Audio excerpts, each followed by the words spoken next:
आप सभी का एग्जाम युग 24 की तरफ से मैं डॉक्टर अरविंद कुमार सिंह हार्दिक स्वागत एवं अभिनंदन करता हूं।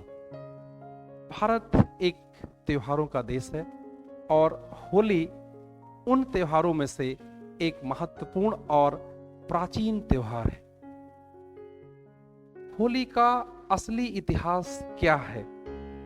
क्या है ऐसी कौन सी कथा है, ऐसी कौन सी परंपरा है जब से यह त्योहार मनाया जाने लगा? जैसा कि आप बहुप्रचलित कथा हिरण्यकश्यप और उनकी बहन होलिका के द्वारा विष्णु भक्त भगवान प्रहलाद को मारने का जो ये कथा है, इसको आप जानते हैं। लेकिन महत्वपूर्ण प्रश्न ये है कि जब होलिका मारने जा रही है तो हम जब होली जलाते हैं तो होलिका मां की जय जयकार क्यों करते हैं? आज ऐसे ही कुछ अनसुलझे रहस्यों पर पर्दा उठाने का प्रयास करूंगा। और भी क्या कथाएं हैं इस होलिका के पीछे, उसकी भी चर्चा करेंगे हम लोग। तो होलिका जो त्योहार है ये विभिन्न नामों से जाना जाता है। इसे होली, हुलाका, होलिका, फागुन, फाल्गुनी, रुढेली एक विभिन्न नामों से जाना जाता है। भारत के विभिन्न क्षेत्रों में होली का त्योहार विभिन्न रूपों में मनाया जाता है। जैसे मथुरा और वृंदावन में बरसाना की होली, बंगाल में प्रभु चैतन्य के जन्म दिन के रूप में मनाया जाता है। तो महाराष्ट्र में रंग पंचमी के रूप में, तो हरियाणा में रुढेली के रूप में, एक विभिन्न रूपों में यह त्योहार मनाया जाता है। प्रश्न भी उठता है कि क्या है इसकी प्राचीनता? कब से शुरू हुआ होली का त्योहार? अगर हम इस पर चर्चा करें और इतिहास के पन्नों में अगर हम झांकें तो हम देखते हैं कि वैदिक काल से होली की प्राचीनता हमें दिखाई पड़ती है। वैदिक काल में नवात्रैष्टि यज्ञ के रूप में होली का त्योहार मनाया जा रहा है। पुराणों की बात करें तो नारद पुराण, भविष्य पुराण में भी हमें होली का उल्लेख मिलता है। जैमिनी की पूर्व मीमांसा में भी हमें होली का जिक्र मिलता है। अगर हम गुप्त पीरियड में कालिदास की रचना ऋतुसंहार की बात करें तो उसमें पूरा पूरा एक सर्ग ही बसंतोत्सव पर लिखा गया है। आगे चल करके जब हम 11वीं सदी के मुस्लिम यात्री अलबरूनी को पढ़ते हैं तो अलबरूनी भी भारत में होली के त्योहार का जिक्र करता है। हालांकि अलबरूनी कहता है कि रामनवमी और शिवनवमी दो महत्वपूर्ण त्योहार थे। आगे चल करके हम देखें तो मोहम्मद बिन तुगलक वो पहला सुल्तान है जो हिंदुओं के होली के त्योहार में शामिल हो रहा है।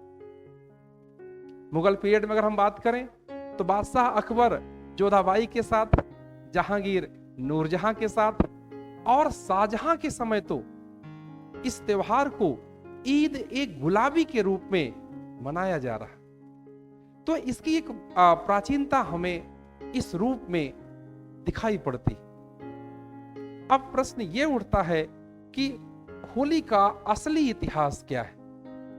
वो कौन सी कथा है, वो कौन सी परंपरा है जो हमें ये बात बताती है कि ये इस रूप में इसका ये त्योहार शुरू हुआ?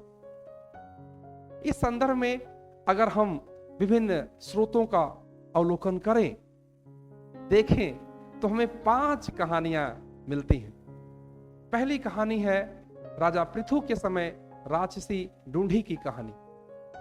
राक्षसी ढूंढी को ये वरदान मिल गया था कि इसे ना तो अस्त्र से मारा जा सकता है, ना शस्त्र से मारा जा सकता है। न वर्षा में, न गर्मी में, न बरसात में इसे नहीं मारा जा सकता। राजा पृथु परेशान हो गए, अपने पुरोहित से बोले, कहन का हो अब का होए, ये तो राक्षसी बिल्कुल आतंक फैला दी है। पुरोहित ने कहा, महाराज उसका एक उपाय है। और ये जो राक्षसी थी ये बच्चों के ऊपर ज्यादा अटैक करती थी। तो पृथु ने कहा, भाई क्या उपाय है? तो उन्होंने कहा कि महाराज फाल्गुन माह में पूर्णमासी के दिन सभी बच्चे अपने घर से एक एक लकड़ी लेकर के निकलें और एक जगह इकट्ठा हो जाएं, उसमें आग लगा दें, मंत्रोच्चार करें, जय जयकार करें, ताली बजाएं, तो इससे ये राक्षसी का अंत हो जाएगा। ये कहानी मिलती है और इसी दिन से जब राक्षसी का अंत हो गया तो ये कहानी होलिका के रूप में यहां शुरू होती। दूसरी कहानी है भगवान कृष्ण और राधा के प्रेम की कहानी, और आज यही कारण है कि बरसाना में 15 दिन होली का त्योहार मनाया जाता है। तीसरी कथा जो मिलती है वो राजा कंस के द्वारा भगवान कृष्ण के वध के लिए पूतना को अपॉइंटमेंट करना, कि पूतना को मारने, पूतना के द्वारा भगवान कृष्ण को मारना चाहते थे। वो एक राक्षसी थी, वो कोई भी रूप धारण कर सकती थी और उसको अपने स्तनपान से भगवान कृष्ण को मारना था। भगवान समझ गए और उन्होंने पूतना का वध कर दिया। इस रूप में भी पूतना के वध के बाद भी कथा मिलती है कि होलिका का त्योहार शुरू हुआ। यह कथा तीसरी। चौथी कथा भगवान शिव और मां पार्वती तथा कामदेव की। भगवान शिव तपस्या में लीन थे, मां पार्वती चाहती थी उनका वरण करना, उनसे विवाह करना, लेकिन भगवान शिव आंख नहीं खोल रहे थे। तब कामदेव ने सोचा कि मां पार्वती की सहायता की जाए और उन्होंने अपने पुष्प बाण से अटैक कर दिया, एक तरह से कह लीजिए भगवान शिव के ऊपर। भगवान को जब ये बाण लगे तो उन्होंने अपने तीसरे नेत्र खोल दिए जिसमें कामदेव भस्म हो गए। तो हालांकि भगवान शिव ने आंख खोली, मां पार्वती को पाया, उनसे विवाह हुआ, लेकिन यहां एक कथा मिलती है कि कामदेव की पत्नी रति तपस्यारत हुई और उसने भगवान शिव से अपने पति कामदेव को जीवित करने का वरदान प्राप्त किया और वहीं से होलिका का त्योहार मनाया जाता है। ये चौथी कथा प्रचलित है। पांचवी और जो सर्वप्रचलित कथा है वो भगवान ब्रह्मा के द्वारा हिरण्यकश्यप राक्षस को वरदान मिलना कि उसे ना तो कोई दिन में मार सकता है, ना रात में मार सकता है, ना सुबह मार सकता है, ना शाम को मार सकता है, ना कोई मनुष्य मार सकता है, ना कोई जानवर मार सकता है। अब हिरण्यकश्यप पूरा आतताई हो गया था, तब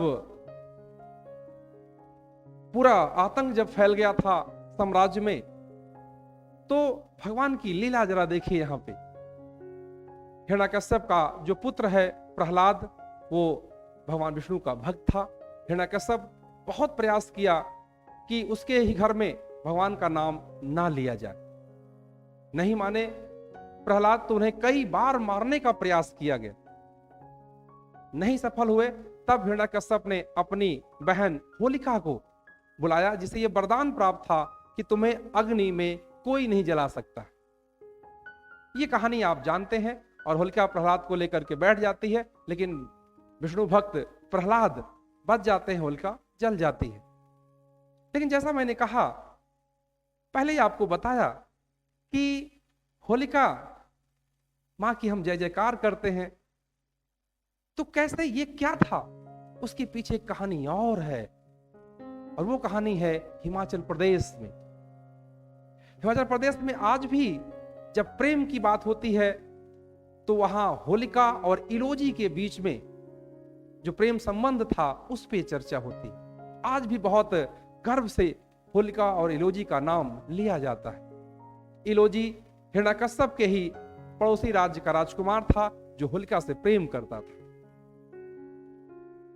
इलोजी होलिका से विवाह करना चाहता था, लेकिन हिरण्यकश्यप ने कहा अपनी बहन होलिका से कि तुम प्रहलाद को लेकर के अग्नि में बैठ जाओ, जब वो मर जाएगा तब मैं तुम्हारा विवाह इलोजी से करवा दूंगा।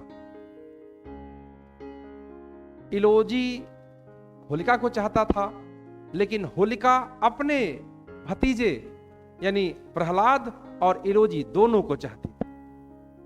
होलिका जानती थी कि उसको वरदान प्राप्त है और जब वो अग्नि में लेकर के बैठेगी तो अपने भतीजे को बचा लेगी, और वही किया उसने। और होलिका माँ ने अपना दुशाला प्रहलाद को उड़ा दिया, और उसे लगा कि इससे प्रहलाद भी बच जाएगा, हमारे भाई की बात भी रह जाएगी, और हमारा प्यार भी हमको मिल जाएगा। लेकिन ये वो भूल गई होलिका कि केवल एक ही जान बच सकती है। भगवान भक्त प्रहलाद बच गए, होलिका जल गई। तो ये है कहानी का दूसरा पार्ट, वो पार्ट जिसे शायद आप अनजान थे। तो भारत में जो भी त्योहार हैं उनके पीछे अपनी एक कहानी है, एक कथा है, विभिन्न उसके रूपरेखा है। उसी में से हमने आज आपको होली के बारे में, इसकी असली कथा क्या है, वो बताने का प्रयास किया। आप सभी को मेरी तरफ से, मेरे संस्थान की तरफ से होली की बहुत बहुत शुभकामनाएं। ये त्योहार आपके जीवन में एक नया रंग लेकर के आए। आप जो चाहते हैं आपको वो मिल जाए। आपने अभी तक जो मेहनत की है, जो तपस्या की है, उसका फल आपको जल्द मिल जाए। यदि आप अभी संघर्ष नहीं कर पा रहे हैं तो आपके अंदर इतनी ऊर्जा आ जाए, इतनी रंगीनियत आ जाए कि आप अपने लक्ष्य के लिए चल पड़े। इन्हीं सब शुभकामनाओं के साथ मैं और मेरी संस्था एक बार आपको, आपके पूरे परिवार को होली की शुभकामना देती है। बहुत बहुत धन्यवाद।